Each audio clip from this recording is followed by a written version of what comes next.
anyone will hear my voice, let him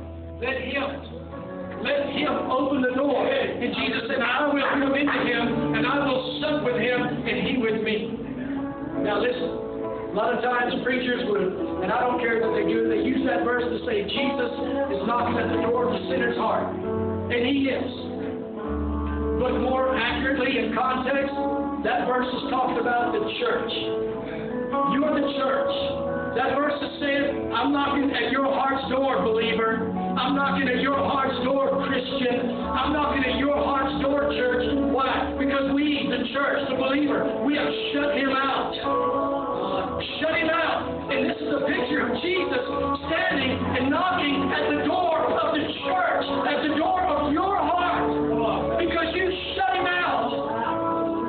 And he's saying, open that door back up. If you open it, I'll come in. I won't condemn you. I will forgive you. I won't put you down. I will lift you up. I'm knocking at your door.